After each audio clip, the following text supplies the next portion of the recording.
नमस्कार दोस्तों, आज मैं बताऊंगा आपको पेमेंट टर्म्स के बारे में। एक्सपोर्ट की पेमेंट टर्म्स क्या होती हैं, FOB, C&F, LC, पता नहीं क्या क्या।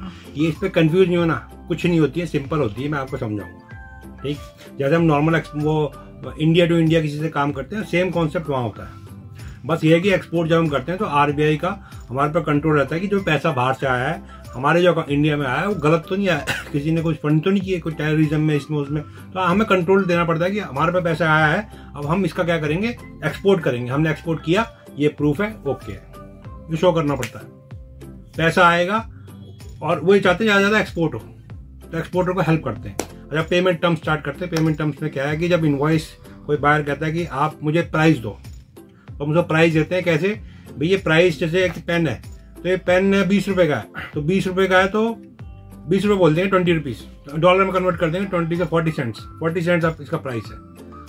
40 सेंट्स उसको पता है कि 40 सेंट्स प्राइस है, बट उसको बताना पड़ेगा 40 सेंट प्राइस मेरा है, यहाँ से आपके घर तक का नहीं है, उसका जो खर्चा है वो आपको देना पड़ेगा। यहाँ से जो भी आपका हो वो उसको वो भी समझता है कि हाँ भाई इसके बाद मेरे को देना पड़ेगा।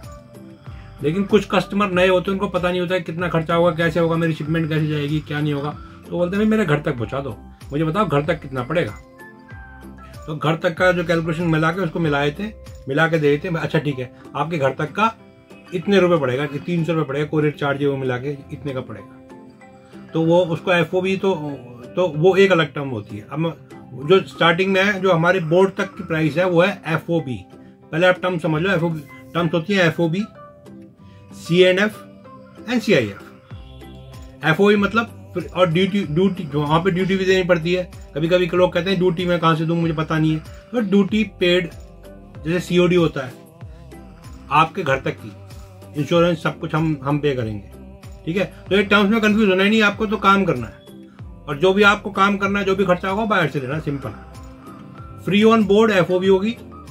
C&F बोलते हैं जो उसका फ्रेट भी तुम दोगे, हम देंगे, और उसका कैरेज भी हम देंगे, यहाँ रोड का, इसका उसका सब सारा खर्चा हमारा होगा। और CIF में क्या, इंश्योरेंस भी हमें देना पड़ेगा। तो उसका इंश्योरेंस अगर करना है तो वो कहेगा इंश्योरेंस करके भेजो। आजकल सिचुएशन में ये है कि कोई भी शिपमेंट कहीं जाते हुए जब यहाँ से आउट ऑफ इंडिया जाती है तो अटकती नहीं है, कुछ होता नहीं है। पहले होता था, बहुत केस हो जाते हैं कि शिप पलट गई या कुछ हो गया, तो आजकल इंश्योरेंस नहीं कराते, लेकिन इंश्योरेंस कराओगे तो बेटर है कि कहीं कोई दिक्कत आएगी तो आपको पेमेंट और आपके कस्टमर को पेमेंट मिल जाएगी। ठीक, बस यही पेमेंट टर्म्स है। उसके बाद वो बोलेगा क्या करूं मैं, आपको एडवांस भेजूं, ये कुछ टर्म्स होती हैं, एडवांस भेजूं, तो एडवांस में भेजेगा तो एडवांस पेमेंट हो गई। उसके बाद DA होती है और DP होती है, LC होती है। इसके बारे में आपको समझना जरूरी है। DA क्या होता है, अब यहां से हमारी शिपमेंट गई, हमने भेज दी शिपमेंट, ठीक है, और शिपमेंट वहां पहुंच चुकी है। वो शिपमेंट जब तक नहीं छुड़ा सकता जब तक उसको डॉक्यूमेंट नहीं दोगे आप। अब वो डॉक्यूमेंट उसको मिलेगा तो छुड़ा लेगा।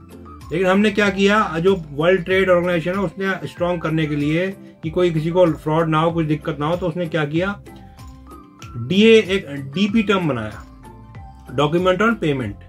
हम अपने बैंक को सारे डॉक्यूमेंट सबमिट करेंगे, वो उनके बैंक को डॉक्यूमेंट दे देगा और उनसे बोलेगा डॉक्यूमेंट उसको जब ही देना जब वो पेमेंट आपको कर दे।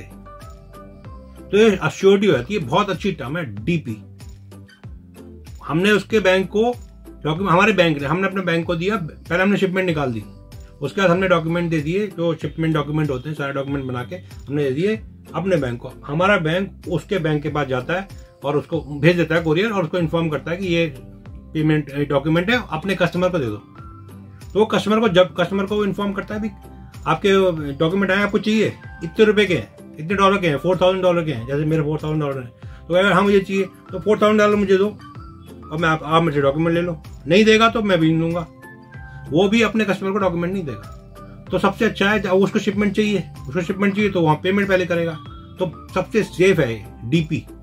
हाँ, उसको नहीं खरीदना, नहीं लेना अलग चीज है, but DP is very nice. कुछ एडवांस ले लो कस्टमर से और बैलेंस अमाउंट की DP बना के शिपमेंट निकाल दो, बेस्ट। अब क्या होता है आज की कंडीशन, और एक होता है letter of credit. Letter of credit में आपको एडवांस कुछ नहीं मिलेगा, वो अपने बैंक से लिख के भेज देगा हमारे बैंक को कि भाई हाँ ये इसका वर्थ है, $4000 की शिपमेंट है, और ये आप ये सब कुछ हो गया। अगर आप इस टर्म्स एंड कंडीशन से, इस इनवॉइस नंबर, इससे इतने अमाउंट की इतनी चीजें ये कस्टमर भेजेगा, इस डेट तक भेज देगा, तो मैं प्रॉमिस करता हूं, बैंक प्रॉमिस करेगा, उसका बैंक हमारे बैंक को कि भी आपको पेमेंट मिलेगी। तो ये बहुत अच्छी वो है कि आप एलसी खुलवा लो। एलसी बहुत ही अच्छी होती है, बस एलसी इर्रिवोकेबल होनी चाहिए। एक बार बन गई तो वो मॉडिफाई नहीं कर सकता। वो टर्म्स लिख के भेजेगा कि भी इतने तारीख को आपको शिपमेंट जाएगी, सारी टर्म्स लिखेगा, पूरी टर्म्स पढ़नी पड़ेगी। आपको पढ़ लेना तो बेटर रहेगा। एलसी की पूरी डॉक्यूमेंट पढ़ के हम ये ओके है, और उस एलसी के बेसिस पे सकता हूँ हमारे जो बैंक से इंडियन बैंक, वो आपको वो भी दे देंगे लोन। यहाँ पे आपका समझ लो कि 20 लाख की शिपमेंट है, तो आपको कुछ लोन भी मिल जाएगा। क्योंकि इर्रिवोकेबल एलसी जब भी कोई भी बैंक, दूसरा बैंक, इंडिया के से बाहर का बैंक अपने कस्टमर के लिए खोलता है, जब उतना पैसा उसके बैंक के पास होता है, वो होल्ड कर लेता है उतने पैसे को, उतनी उसकी वो वर्थ होती है। तो एलसी भी बहुत अच्छा टर्म है, बेस्ट एलसी है। लेकिन एलसी के टर्म्स जो आते हैं आपके पास, शिपमेंट बनाने से पहले एलसी जब पास करते हैं हम दोनों, बायर और हम, तो वो हमें पूरा पढ़ना है। डेट अगर लिखी है कि 25 सितंबर को शिपमेंट बिल होना चाहिए, शिपमेंट निकलना चाहिए सपोज, तो उसको ही निकलना चाहिए। अगर लेट हो गया, टर्म्स अगर आपने वो कर दी, उसकी जो टर्म्स है उसमें कुछ भी गलत हो गया, तो आपको पेमेंट नहीं मिलेगी, तो फंस जाओगे आपके पूरे पैसे। तो अगर अच्छा काम कर रहे हो टाइम पे, उससे टाइम लो, जो भी कुछ है, तो एलसी सबसे अच्छा। एलसी भी अच्छा है, और सबसे अच्छा तो एडवांस ही है। लेकिन आज के कंपटीशन में क्या है कि दिक्कत ये हो गई है कि लोग उधार करने लगे एक्सपोर्ट में। तो उधार कोई गलत नहीं है, अपने वर्थ के हिसाब से कर सकते हो, लेकिन उधार में बस यही दिक्कत है कि कभी कभी पेमेंट फंस सकती है।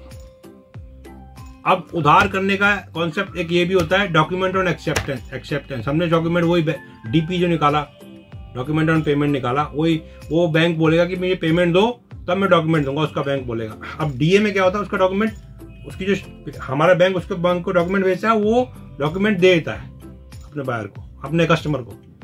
तो वो कस्टमर से मांगता नहीं है, हम बोलते हैं उस बायर को पेमेंट दे दो उस बैंक को, तो वो पेमेंट को उसको देता है, 30 दिन बाद देगा। जो भी डीए कितने दिन का है, उतने दिन तक वो पेमेंट उसको देता है, फिर वो हमारे बैंक को भेज देता है, हमारे पास आता है। लेकिन इसमें थोड़ा सा डीए में उधार समझो आप, कि 30 डेज का डीए जो भी है, वो उधार तो उधार ही है। उधार गलत नहीं है, उधार भी ठीक है, बट ये कि हमें बायर के बारे में पता होना चाहिए, सब कुछ पता होना चाहिए। तो पेमेंट टर्म ऐसी कोई मुश्किल नहीं है। कभी आपको शिपमेंट निकालते हो उधार में, तो ईसीजीसी से इंश्योरेंस, ये कंपनी होती है ECGC, export credit guarantee corporation of India, एक कंपनी है, तो उससे आप इंश्योरेंस ले लो एक कि भी मैं शिपमेंट निकाल रहा हूँ इस कंपनी को, ऐसे ऐसे। वो उनके पास सारे रिकॉर्ड होते हैं, कौन अच्छा बायर है, कौन खराब है। खराब हो तो पहले बता देगा कि इसको मैं नहीं कर सकता इंश्योरेंस, अच्छा होगा तो इंश्योरेंस कर देगा। तो वैसे कर लो, ताकि आपकी पेमेंट कहीं से कहीं फंसे ही नहीं। हाँ, थोड़े पैसे ज़्यादा देने पड़ेंगे, 2-3% इनवॉइस का ये ले लेते हैं। तो इस तरह से पेमेंट टर्म में ऐसे कोई घबराने की जरूरत नहीं है, यही सब टर्म्स है। और अब वो काम करने में ध्यान देना चाहिए। ये टर्म्स वम्स ये तो सब अपने आप हो जाती है। आपका प्रोडक्ट है, माल बिक रहा है, कस्टमर को पसंद है, तो आपका काम होना ही होना है। तो बिना घबराए सारी टर्म्स को करके अपने काम पे ध्यान दो और अपने एक्सपोर्ट करो।